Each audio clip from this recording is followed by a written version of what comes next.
वो माइक बंद था, तो मैं फिर से पढ़ाता हूँ 58 क्वेश्चन से। 58 ही था ना? 58 ही था। यहाँ से यहाँ थे हम। चलिए।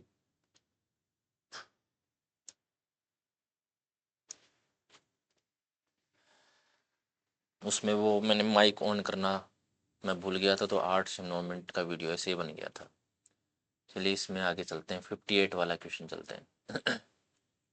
रिमोट सेंसिंग में रेडियोमेट्रिक रिजोल्यूशन का संबंध किससे है? समय अंतराल जो है वो टेम्पोरल रिजोल्यूशन से रिलेटेड है। टेम्पोरल रिजोल्यूशन से। वस्तुओं की पहचान जो है वो स्पेशियल रिजोल्यूशन से है। स्पेशियल रिजोल्यूशन से।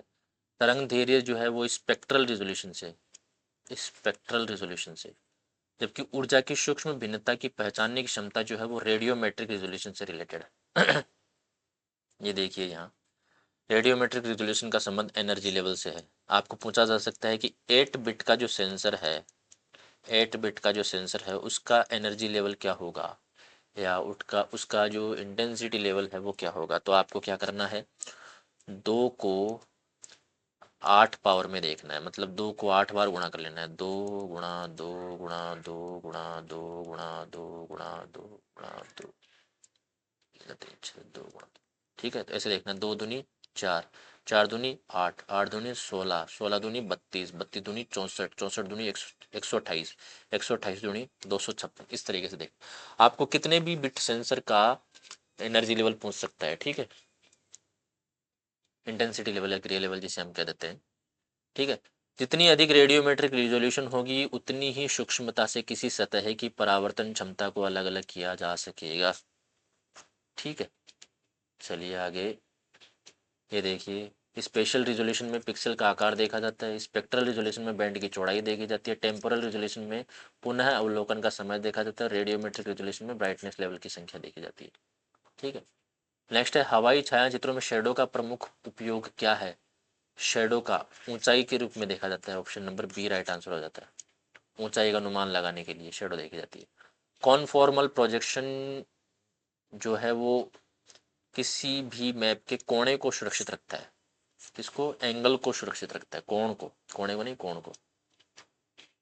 कॉन्फॉर्मल प्रोजेक्शन वह मानचित्र प्रक्षेप है जिसमें कोणों को सुरक्षित रखा जाता है, जिसमें आकृति सही बनी रहती है, क्षेत्रफल और दूरियां क्या हो जाती है, विकृत हो जाती है। इसका जो यूज है वो नौवहन और विमानन के लिए किया जाता है, क्योंकि इसमें आकृति और दिशाएं और कोण जो है वो सही रहता है। कॉन्फॉर्मल प्रोजेक्शन में एंगल सही रहता है, स्थानीय आकृति सही रहती है, क्षेत्रफल और दूरी विकृत हो जाती है। इक्वल एरिया में क्षेत्रफल समान रहता है, आकृति और कोण विकृत हो जाते हैं। इक्विडिस्टेंट प्रोजेक्शन में दूरियां समान होती है, क्षेत्रफल आकृति विकृत हो जाती है। रिंग ऑफ फायर का संबंध मुख्यतः किस घटना से है? प्लेट विवर्तनिकी और ज्वालामुखी से। Option number A right answer हो जाएगा। रिफ्ट वैली का निर्माण किस प्रकार की विवर्तनिकी क्रिया से होता है? तो देखो, कंप्रेशन से जो वलन बनते हैं, टेंशन से रिफ्ट वैली बनती है। रिफ्ट वैली, या हम कह सकते हैं भ्रंश घाटियां, भ्रंश घाटी बनती है। ओके, तो राइट आंसर क्या हो जाएगा? ऑप्शन नंबर बी हो जाएगा। क्वेश्चन नंबर 63, वायुमंडलीय दाब पट्टियों का स्थानांतरण किसके कारण होता है? 1 मिनट में इसको चार्ज लगाता हूँ वापस से।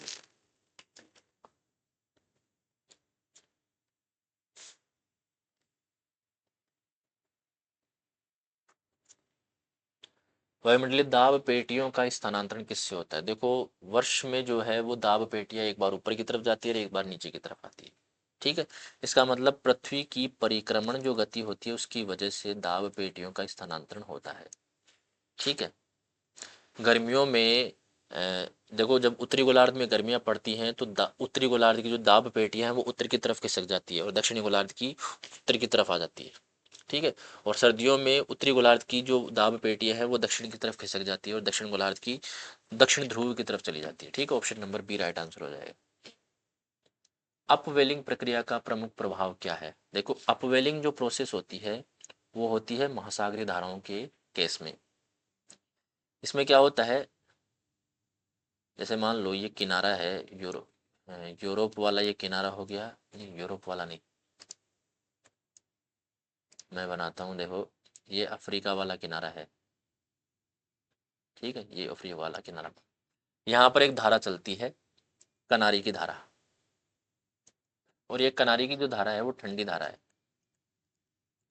ये ठंडी धारा कैसे बनती है? क्योंकि ऊपर की तरफ से आने वाली जो गल्फ स्ट्रीम की ब्रांच है, जिसे हम कहते हैं उत्तरी अटलांटिक प्रवाह है, वो ट्रेड विंड्स के प्रभाव में आकर के गर्म पानी को इधर की तरफ धकेल देती है, और नीचे का जो ठंडा पानी है वो अपवेलिंग के थ्रू ऊपर की तरफ आ जाता है। मतलब नीचे का ठंडा पानी ऊपर की तरफ आना क्या कहलाता है? अपवेलिंग कहलाता है।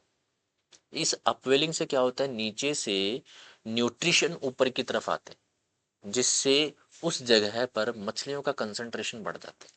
तो मत्स्य उत्पादन में अपवेलिंग की प्रक्रिया की वजह से वृद्धि हो जाती है। तो ऑप्शन नंबर बी हमारा राइट आंसर हो जाए। रेन शेडो एरिया का निर्माण किस वर्षा प्रकार से है? देखो रेन शेडो क्या होता है? जब वाष्पीकृत हवाएं, जब नमी युक्त हवाएं किसी पहाड़ी ढाल से टकराती है, तो वो पहाड़ के सहारे सहारे ऊपर की तरफ उठती है, और ऊपर की तरफ उठने से वो क्या हो जाती है? संघनित हो जाती है, और पहाड़ के इस तरफ, जिस तरफ से हवाएं आ रही थी, जिसे हम कहते हैं wind ward side, wind ward side, उस साइड में हवाएं क्या कर देती है? बारिश कर देती है। लेकिन जब ये हवाएं दूसरी तरफ जाती हैं और नीचे की तरफ उतरती है, तो इनका तापमान बढ़ता है, ठीक है, और इनकी जो रिलेटिव ह्यूमिडिटी है वो कम हो जाती है। और जब ये रिलेटिव ह्यूमिडिटी कम हो जाती है, तो यहाँ पर बारिश ये नहीं कर पाती, जिसकी वजह से यहाँ पर सूखा पड़ जाता है। तो मतलब ये वाला जो एरिया है, ये वाला एरिया, ये वर्षा का छाया क्षेत्र बन जाता है, शेडो जोन बन जाता है, शेडो एरिया होता है। इसीलिए इस क्षेत्र को हम क्या कहते हैं? रेन शेडो एरिया कहते हैं, ठीक है। और ये किस प्रकार की वर्षा में होता है? ये होता है पर्वतीय वर्षा में। चक्रवातीय वर्षा में नहीं होता, संवहनीय वर्षा में नहीं होता, ये पर्वतीय वर्षा में होता है, ठीक है। Option number C right answer हो जाएगा। क्वेश्चन नंबर 66, मानव भूगोल में परसेप्शन ऑफ एनवायरनमेंट का अर्थ क्या है? पर्यावरण की वैज्ञानिक व्याख्या? नहीं। मानव द्वारा पर्यावरण को देखने और समझने का तरीका, यही है हमारा राइट आंसर। मानव अपने आसपास के पर्यावरण को कैसे देखता है, ये कहलाता है परसेप्शन ऑफ एनवायरनमेंट। वो एनवायरनमेंट को एज अ रिसोर्स देखता है या एज अ रिस्पॉन्सिबिलिटी देखता है, वो डिपेंड करता है मानव की सोच पर, कि मानव की सोच लालची है या मानव की सोच समायोजन करने वाली है। जिस तरीके से पहले वाले जो मानव थे, उनकी सोच हुआ करती थी कि प्रकृति देवता है, देवता के रूप में उसकी पूजा की जाती थी। लेकिन आज का जो मानव हो, वो क्या करता है? वो लालची हो गया है। वो बस कोशिश करता है कि एनवायरनमेंट से, नेचर से हमें जितना मिलता है ना, उतना ले लो, बस हमारा पेट भरना चाहिए। एक्चुअल में पेट भरता भी नहीं है कभी, ठीक है। तो option number B right answer हो जाएगा, कि इंसान अपने आसपास के एनवायरनमेंट को किस तरीके से देखता है, किस तरीके से उसे समझता है, ठीक है, वो तरीका क्या कहलाता है? परसेप्शन ऑफ एनवायरनमेंट कहलाता है। क्वेश्चन नंबर 67, मानव भूगोल में डिफ्यूजन ऑफ इनोवेशन, इनोवेशन का डिफ्यूजन, किसी भी इनोवेशन का प्रचार प्रसार, नई तकनीकों का, विचारों का प्रचार प्रसार क्या कहलाता है? डिफ्यूजन ऑफ इनोवेशन कहलाता है। Option number B. मानव भूगोल में जेंडर एम्पावरमेंट का मतलब, मुख्य उद्देश्य क्या है? जनसंख्या नियंत्रण? नहीं। शिक्षा का विस्तार? नहीं। महिलाओं की निर्णय निर्माण में भागीदारी? यही है राइट आंसर। ये सिंपल से क्वेश्चन होते हैं, कुछ पेपरों में आ जाते हैं। मानव विकास की सस्टेनेबिलिटी की अवधारणा का मतलब क्या होता है? देखो सस्टेनेबिलिटी क्या होता है? आने वाली, आगे आने वाली पीढ़ियों की आवश्यकताओं को नज़रअंदाज किए बगैर वर्तमान समय में किए गए विकास कार्य, यानी कि आगे आने वाली पीढ़ियों के अधिकारों, उनकी आवश्यकताओं को सुरक्षित रखते हुए वर्तमान समय में किए गए विकास ही क्या कहलाते हैं? सस्टेनेबल विकास कहलाते हैं, सस्टेनेबिलिटी कहलाती है। तो भविष्य की पीढ़ियों की क्षमता को सुरक्षित रखते हुए विकास करना क्या कहलाता है? सस्टेनेबिलिटी कहलाता है। Option number B. Question number 70, informal sector की प्रमुख विशेषता क्या होता है? दो तरह के सेक्टर होते हैं, एक तो फॉर्मल सेक्टर होता है, एक होता है इनफॉर्मल सेक्टर। फॉर्मल सेक्टर का मतलब होता है कि आप किसी ऑर्गेनाइजेशन में काम कर रहे हो, जिसका एक वेल स्ट्रक्चर्ड ढांचा होगा, ठीक है। सीईओ होगा, सुपीरियर होगा, सुपरिंटेंडेंट होगा, फिर नीचे सुपरवाइजर होगा, सुपरवाइजर के नीचे फिर वर्क करने वाले होगा, फिर नीचे, मतलब एक हायरार्की बनी होती है। उस संस्था में काम करने वाले लोगों की एक फिक्स सैलरी होती है, टर्म्स एंड कंडीशन के थ्रू सैलरी दी जाती है कि हाँ इस लेवल के इंसान को इस लेवल की सैलरी दी जाएगी, आप इस लेवल के इंसान को बिना किसी रीज़न के आप निकाल नहीं सकते। जो एम्प्लॉय होते हैं उनका बीमा होता है, ये फॉर्मल सेक्टर में होता है। लेकिन इनफॉर्मल सेक्टर में क्या होता है, काम का कोई अता पता नहीं है, आपको कभी भी लात मार करके बाहर निकाल दिया जाएगा कि चल निकलो यहाँ से, हमें आपकी ज़रूरत नहीं है। आपसे कम पैसा लेने वाला अगर उनको कोई मिल जाता है तो आपको तुरंत बाहर कर दिया जाता है, लात मार करके बाहर कर दिया जाता है। सिंपल सी बात है कि अस्थायी जो रोजगार होता है ना, वो इनफॉर्मल सेक्टर की प्रमुख विशेषता होती है। Option number C right answer हो जाएगा। भारत में सबसे लंबी नदी कौन सी है? गंगा नदी, सिंपल सी बात है। कितनी लंबाई है? 2525 किलोमीटर। देखिए डिटेल देखते, गंगा नदी की लंबाई है 2525 किलोमीटर, अधिकांशतः भारत में बहती है और इसी वजह से यह भारत की सबसे लंबी नदी है। हालांकि ब्रह्मपुत्र की लंबाई 2900 किलोमीटर के आसपास है, लेकिन भारत में इसकी लंबाई कितनी है? 916। इसलिए भारत में इसकी लंबाई कम है, तो ये भारत की सबसे लंबी नदी कंसीडर नहीं की जाएगी। गोदावरी की लंबाई है 1465 किलोमीटर, पूरी भारत में बहती है, दक्षिण भारत की सबसे लंबी नदी है, इंपॉर्टेंट।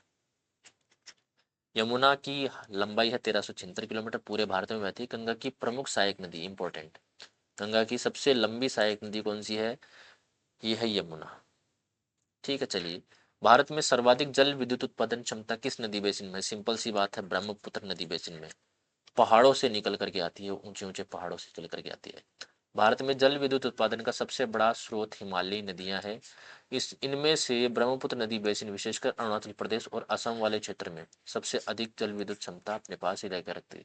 हालांकि गंगा नदी सबसे ज़्यादा बहती है, लेकिन गंगा नदी ज़्यादातर जो है वो प्लेन एरिया में बहती है, इसलिए वहाँ पर जल विद्युत उत्पादन की क्षमता उसमें कम हो जाती है। ब्रह्मपुत्र की अनुमानित क्षमता कितनी है? लगभग 40% से अधिक राष्ट्रीय जल विद्युत उत्पादन क्षमता इसी बेसिन में। Important line. कारण क्या है? तेज प्रवाह है, ऊंचाई से गिरता जल यहाँ पर ज़्यादा मिलता है, भारी वर्षा और निरंतर जल आपूर्ति हमें यहाँ पर देखने को मिलती है। नेक्स्ट है, भारत में ब्लैक सोइल का विकास मुख्यतः किससे संबंधित है? भारत में देखो ब्लैक सोइल जो आपको देखने को मिलेगी वो दक्कन के पठार वाले एरिया में देखने को मिलेगी। और दक्कन एरिया में हमें क्या देखने को, लाइट गई, दक्कन के पठार वाले एरिया में हमें क्या देखने को मिलता है? बेसाल्टिक लावा विस्तार देखने को मिलता है। बेसाल्टिक लावा विस्तार हमें देखने को मिलता है, और इस बेसाल्टिक लावा के अपक्षय अपरदन से क्या बनती है? ब्लैक सोइल बनती है। ठीक है, तो option number B right answer हो जाएगा। इसकी विशेषता क्या है? कि ये कपासी मिट्टी है, सेल्फ प्लग्ड सोइल है, इसके अलावा इसमें जैविक यानी कि हम कह सकते हैं कि जीवाश्म नहीं पाए जाते। ठीक है, नेक्स्ट, भारत में गोल्डन क्वाड्रिलेटरल परियोजना का मुख्य उद्देश्य क्या है? प्रमुख महानगरों को सड़क से जोड़ना इसका मुख्य उद्देश्य है। इसकी लेंथ कितनी है? 5846 किलोमीटर, ध्यान रखना। 4 लेन या 6 लेन राजमार्गों से जोड़ना इसका उद्देश्य है। कौन कौन से 4 महानगर हैं? दिल्ली, कोलकाता, चेन्नई, मुंबई और दिल्ली। फिर से, ठीक है, इस तरीके से, जैसे मान लो ये इंडिया है,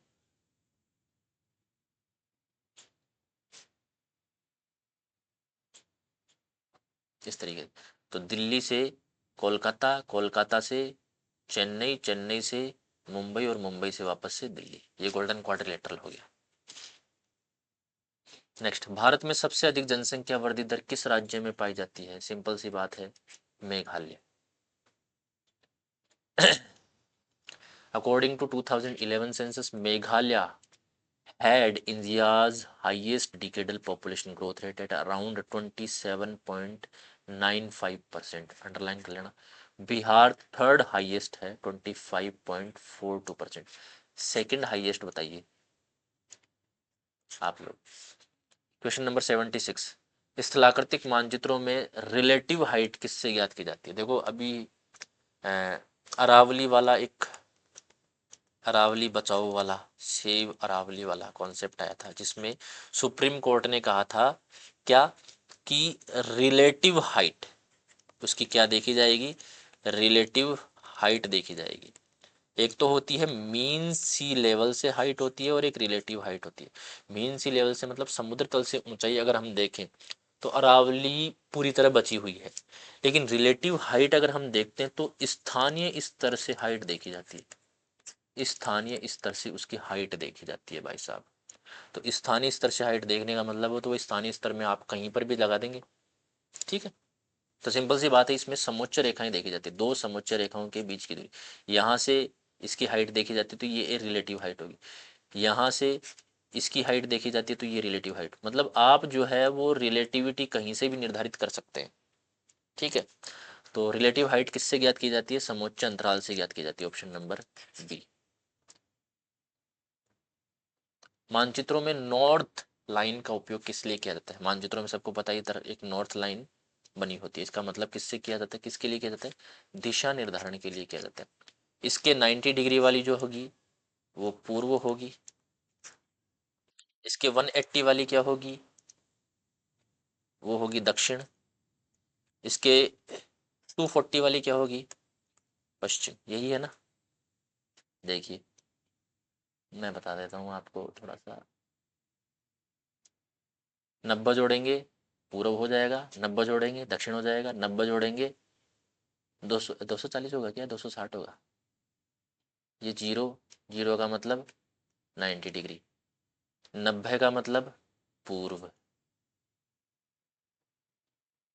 और 180 का मतलब दक्षिण, और इसमें फिर 90 जोड़ दो, कितना हो गया? 270। हाँ 270 का पश्चिम हो जाए, इस तरीके से ध्यान रखना। ये ध्यान रखना, नॉर्थ लाइन से 90 डिग्री कौन सी दिशा दर्शाता है? पूर्व दिशा। नॉर्थ लाइन से 180 डिग्री कौन सी दिशा दर्शाता है? दक्षिण दिशा। नॉर्थ लाइन से 270 डिग्री कौन सी दिशा दर्शाता है? पश्चिम दिशा। इस तरह से चलती है ये लाइन, एंटी क्लॉकवाइज, ओके। चलिए, रिमोट सेंसिंग में मल्टी स्पेक्ट्रल डेटा का अर्थ क्या है?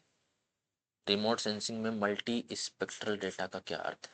एक तरंग दैर्ध्य का डेटा, अनेक तरंग दैर्ध्य से प्राप्त डेटा। ऑप्शन सिंपल सी बात, ऑप्शन नंबर बी। मल्टी का मतलब होता है ज्यादा, कई तरह की तरंग दैर्ध्य से प्राप्त डेटा होता है। Option number B right answer हो गया। क्वेश्चन नंबर सी, हवाई छायाचित्रों में एसोसिएशन तत्व का प्रयोग किसके लिए किया जाता है, किस लिए किया जाता है? एसोसिएटेड का मतलब होता है जुड़ा हुआ, संबंधित, ठीक है। एसोसिएशन का मतलब क्या होता है? संबंधित या जुड़ा हुआ।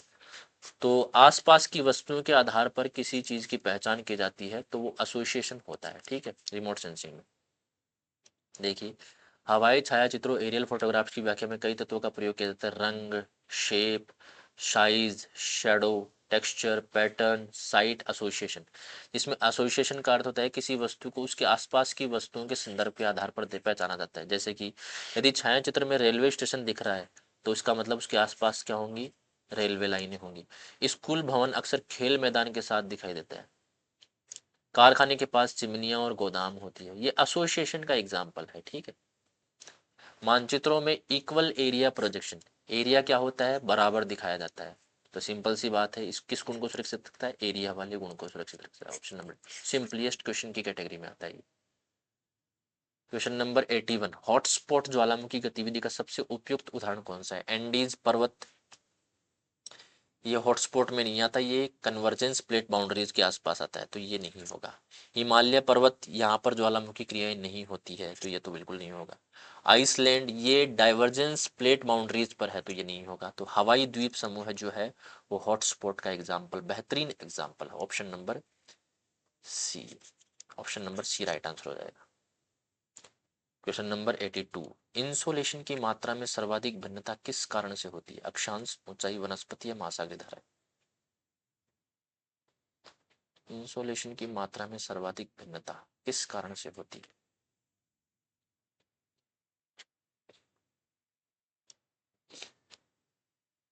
चलिए इसका आंसर बताइए। एल्टीट्यूड से या अक्षांश से सर्वाधिक भिन्नता किस कारण से होती है? महासागरीय धाराएं तो नहीं आएगी, वनस्पति नहीं आएगी, अक्षांश आएगा इसका राइट आंसर। कि अलग अलग अक्षांश पर अलग अलग इंसोलेशन मिलती है। ठीक है, सबसे ज़्यादा इंसोलेशन कहाँ मिलेगी? उपोष्ण कटिबंधीय क्षेत्रों में देखने को मिलेगी। क्यों? क्योंकि वहां पर वर्ष के अधिकतर दिनों में हमें क्लियर स्काई देखने को मिलता है। तो ऑप्शन नंबर ए हमारा राइट आंसर हो जाएगा।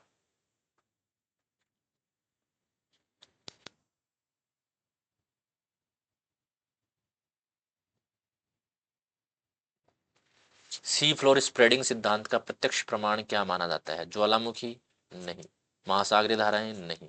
मध्य महासागरीय रीजेस ये सी फ्लोर स्प्रेडिंग का सबसे बेहतरीन एग्जाम्पल है कि सागरों के बीच में, महासागरों के बीच में हमें कटक दिखाई देती है, जिसकी वजह से हम ये कह सकते हैं कि कहीं ना कहीं सी फ्लोर जो है वो स्प्रेड कर रहा है। क्वेश्चन नंबर 84, उष्ण कटिबंधीय मरुस्थलों के निर्माण का मुख्य कारण क्या है? उच्च तापमान। देखो, उष्ण कटिबंधीय मरुस्थलों में तापमान उच्च रहता है, लेकिन उच्च तापमान किसकी वजह से होता है वो देखो। उच्च तापमान तो होता ही है, लेकिन ये मुख्य कारण नहीं है।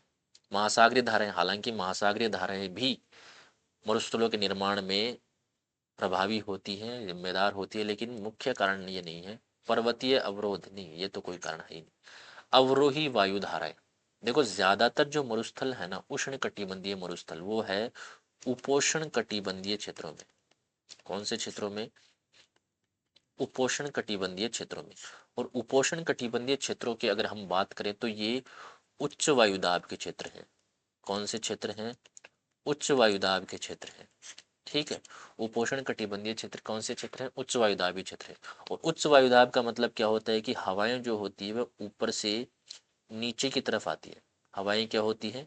ऊपर से नीचे की तरफ आती है। और हवाएं जब ऊपर से नीचे की तरफ आएंगी तो ये हवाएं क्या होंगी? शुष्क होंगी, क्योंकि ऊपर आसमान में तो किसी भी तरह की हमें वाटर बॉडी नहीं देखने को मिलती है। तो ऊपर से नीचे उतरती हवाएं क्या होती है? शुष्क होती है। और इन्हीं शुष्क हवाओं की वजह से जिस धरातल पर ये आकर के उतरती है, उस धरातल को भी क्या कर देती है? उस धरातल की जो मॉइस्चर है वो सोख लेती है। ठीक है, तो मॉइस्चर सोख लेंगे तो ये क्या हो जाएगा? क्षेत्र मरुस्थल में कन्वर्ट हो जाता है धीरे धीरे। तो अवरोही वायु धाराएं मतलब ऊपर से नीचे उतरती हुई वायु धाराएं जो है, उनकी वजह से मरुस्थल, उष्ण कटिबंधीय मरुस्थल का निर्माण हुआ है। Option number B right answer हो जाएगा। क्वेश्चन नंबर 85, सुनामी तरंगों की अत्यधिक विनाशकारी क्षमता का मुख्य कारण क्या है? उच्च आवृत्ति? नहीं। अधिक तापमान तो नहीं होगा, तीव्र वायुदाब नहीं होगा, लंबी तरंग दैर्घ्य। देखो, जब भूकंप आता है उसकी वजह से सुनामी तरंगे जनरेट होती है। जब सुनामी तरंगे ओपन सी में होती है, महासागर में होती है, तो उनकी जो तरंग दैर्घ्य है वो बहुत बड़ी होगी। उनकी तरंग दैर्घ्य क्या होगी? बहुत लंबी होगी। लेकिन जैसे जैसे ये लंबी तरंग दैर्घ्य है कोस्ट की तरफ आती है, किसी महाद्वीप के किनारे की तरफ आती है, तो समुद्र की जो गहराई होगी वो कम हो जाती है। और जब समुद्र की गहराई कम हो जाती है तो यही जो लंबी तरंग है, वो लंबी तरंग ऊंची तरंग में परिवर्तित हो जाती है। मतलब उस तरंग की जो लेंथ थी वो लेंथ उसकी हाइट में परिवर्तित हो जाती है, क्योंकि गहराई कम हो जाती है। जब गहराई कम होती है तो तरंग की जो लंबाई है वो कम हो जाएगी, लेकिन उस तरंग की लंबाई जो थी वो उस हाइट में चेंज हो जाती है। जब हाइट में चेंज हो जाएगी तो बड़ी बड़ी वेव्स हमें दिखाई देगी, ऊंची ऊंची वेव्स, और वो किसका रूप लेंगी? सुनामी होगी। और जितनी लंबी वेव होगी ओपन सी में, वो उसकी हाइट कोस्टल एरिया में उतनी ही ज्यादा हो जाएगी, वो उतनी ही ज्यादा विनाशकारी हो जाएगी। तो option number B right answer हो जाएगा। क्वेश्चन नंबर 86, मानव भूगोल में लिवेबिलिटी इंडेक्स मुख्यतः किससे संबंधित है? लिवेबिलिटी इंडेक्स जो है क्वालिटी ऑफ लाइफ से रिलेटेड है। Option number B right answer हो जाएगा। क्वेश्चन नंबर 87, मानव भूगोल में एक्सेसिबिलिटी का अर्थ क्या होता है? एक्सेसिबिलिटी का मतलब होता है पहुंच। एक्सेसिबिलिटी हम कह सकते हैं कि ट्रांसपोर्ट से रिलेटेड ये कॉन्सेप्ट है।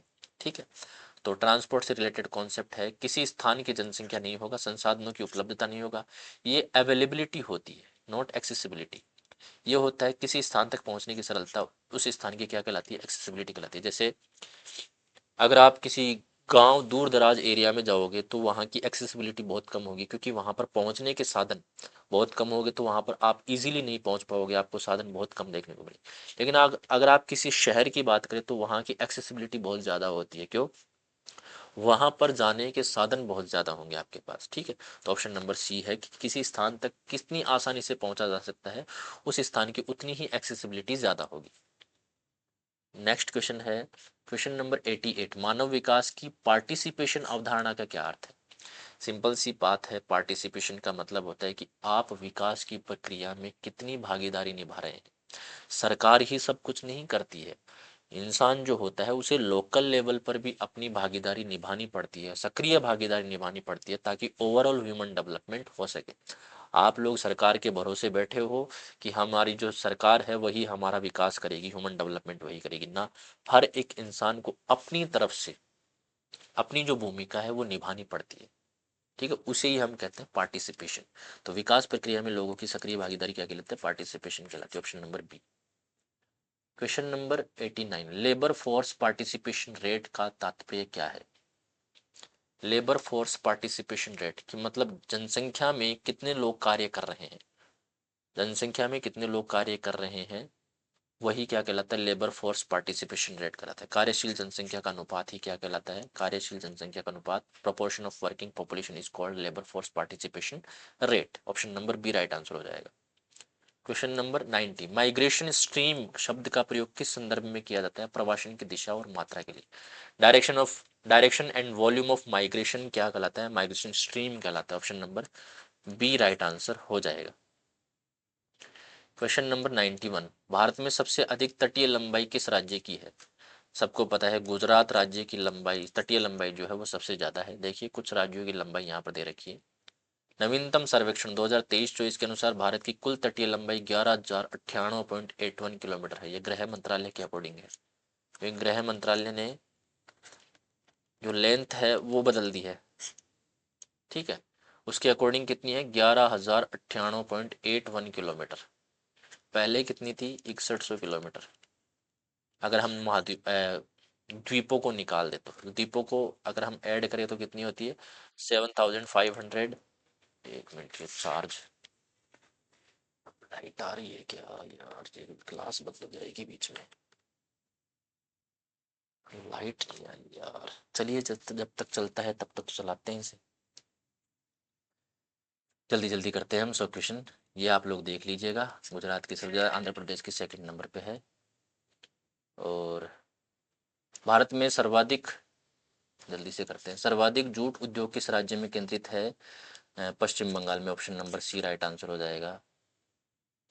ऑपरेशन फ्लड का संबंध किससे है? सबको पता है ऑप्शन ऑपरेशन फ्लड बी दुग्ध उत्पादन से रिलेटेड है। क्वेश्चन नंबर 94, भारत में सॉफ्टवेयर टेक्नोलॉजी पार्क्स की स्थापना का मुख्य उद्देश्य क्या है? इसका उस मुख्य उद्देश्य export of information technology services. Option number B right answer हो जाएगा। क्वेश्चन नंबर, आप लोग इसे स्टॉप कर करके देख लीजिए, भारत में सबसे अधिक कॉफी उत्पादन किस राज्य में होता है? सबको पता है कर्नाटक में होता है। Option number C right answer हो जाएगा। क्वेश्चन नंबर, क्योंकि लाइट नहीं आ रही मेरे पास, कभी भी मेरा लैपटॉप बंद हो सकता है, मानचित्रों में अजीमुथ का उपयोग किसके लिए किया जाता है? तो दिशा मापन के लिए किया जाता है। Option number C right answer हो जाएगा। अजीमुथ मानचित्रों में एक किसी बिंदु से दूसरे बिंदु तक की दिशा को दर्शाने के लिए प्रयोग किया जाता है। उत्तर दिशा, नॉर्थ से घड़ी की दिशा में मापा जाता है। मानचित्र सर्वेक्षण में अजीमुथ का प्रयोग कोणीय दूरी एंगुलर मेजरमेंट बताने के लिए किया जाता है। यदि कोई वस्तु उत्तर से 90 डिग्री पर, तो इसका मतलब अजीमुथ क्या होगा? उसका ईस्ट होगा। अभी थोड़ी देर पहले मैंने बताया था, ये देखिए 0 डिग्री उत्तर, 90 डिग्री ईस्ट, 180 डिग्री साउथ और 270 पश्चिम। थोड़ी देर पहले ही बताया था। इस लाकृतिक मानचित्रों में स्पॉट हाइट क्या दर्शाता है? स्पॉट हाइट क्या दर्शाता है? इस सटीक ऊंचाई दर्शाता है। Option number B right answer हो जाएगा। रिमोट सेंसिंग में थर्मल इंफ्रारेड बैंड का प्रमुख क्या होता है? थर्मल टेम्परेचर की बात करते थे तो सतही तापमान का मापन करने के लिए थर्मल इंफ्रारेड बैंड का प्रयोग किया जाता है। देखिए ये बैटरी कितनी परसेंट है? अरे नहीं, ये बैटरी नहीं, ये वाली 28%, 28% अभी तो।